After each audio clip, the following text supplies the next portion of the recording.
हम सभी के मस्तिष्क में अक्सर ये सवाल गूंजता रहता है, आखिर ये सद्गुणों की, सत्कर्मों की, सद्राहों को स्वीकारने की, सदचरित्रों को जीने की इच्छाएं कहां से प्राप्त होंगी? सत्य का अनुसरण करने की इच्छाएं कैसे प्राप्त होकर हमें उस ओर ले जा सकेंगी?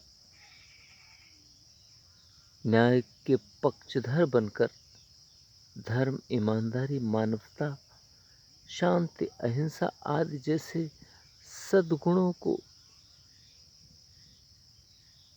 करने की प्रबल इच्छा कहाँ से उत्पन्न होगी? आखिर वह कौन सा स्थान है, वह कौन सा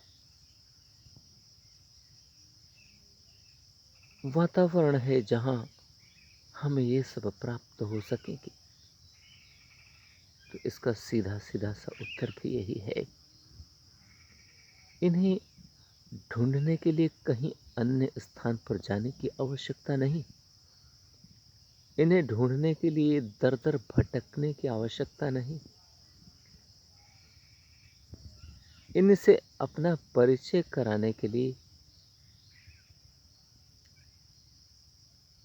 किन्हीं अन्यत्र जगहों पर जाने की कोई आवश्यकता नहीं। ये सब तो हमारे स्वयं के अंदर ही प्राप्त होंगे। यदि हम स्वयं को अच्छे से समझ पाए, स्वयं के व्यक्तित्व को समझ पाए, स्वयं के शरीर के अंदर मौजूद गुणों और अवगुणों को समझ पाए, पहचान पाए, उनका गहन अवलोकन कर पाए, तो निश्चित ही ये सब हमें हमारे शरीर के अंदर ही प्राप्त होंगे। निस्संदेह वे स्वयं के अंदर ही मिलेंगे, परंतु सामान्यतः हम सब इस बात को समझ नहीं पाते और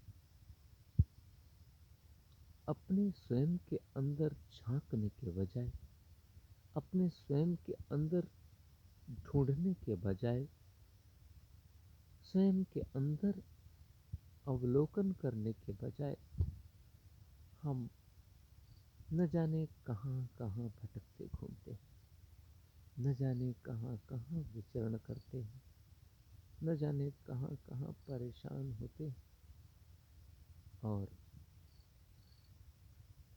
अपना समय और अपनी ऊर्जा खर्च करते हैं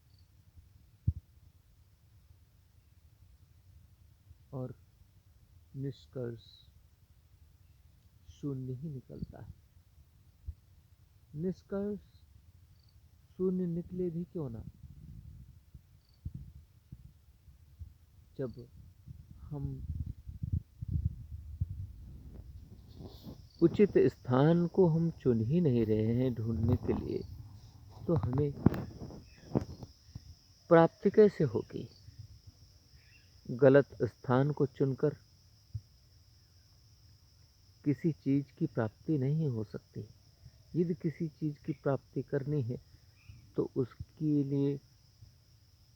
उसकी खोज के लिए उसके लिए उचित स्थान पर पहुंचना जरूरी है। अधिकांश बार तो ऐसा ही होता है, हम सब कुछ ढूंढ डालते हैं, सभी जगहों पर ढूंढने का प्रयास करते हैं, कोशिशें करते हैं, परंतु वास्तविक रूप में हम उन उचित स्थानों को नहीं चुन पाते जहां पर उनके मिलने की संभावनाएं सबसे ज्यादा होती हैं। और इसी चक्कर में हम अपना समय भी व्यर्थ गंवा देते हैं और हमें लाभ भी नहीं प्राप्त हो पाता।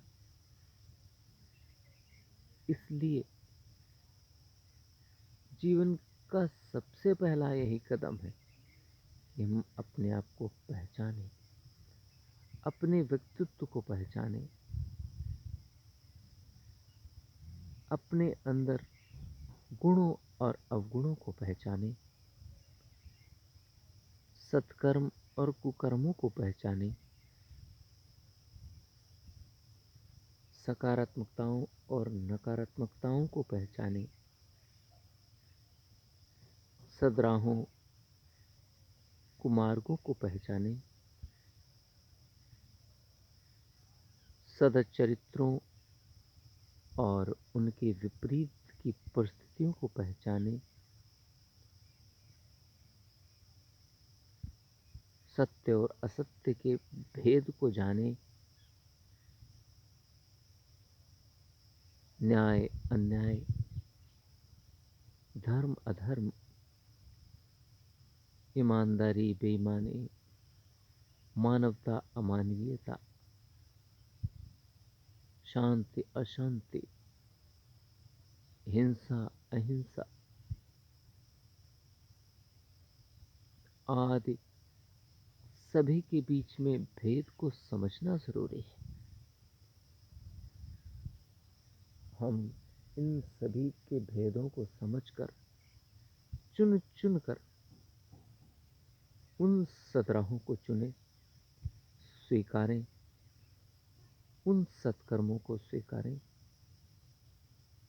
उन सच्चरित्रों को स्वीकारें जो हमारे जीवन को सुंदर और अद्भुत बनाने के लिए आतुर हैं। यदि हम अपने आप को समझ पाए, अपने जीवन की रूपरेखाओं को समझ पाए, चुन चुन कर गुणों को स्वीकार कर पाए और अवगुणों को अस्वीकार कर पाए, तो हमारा जीवन बरबस ही आनंद से परिपूर्ण हो जाएगा।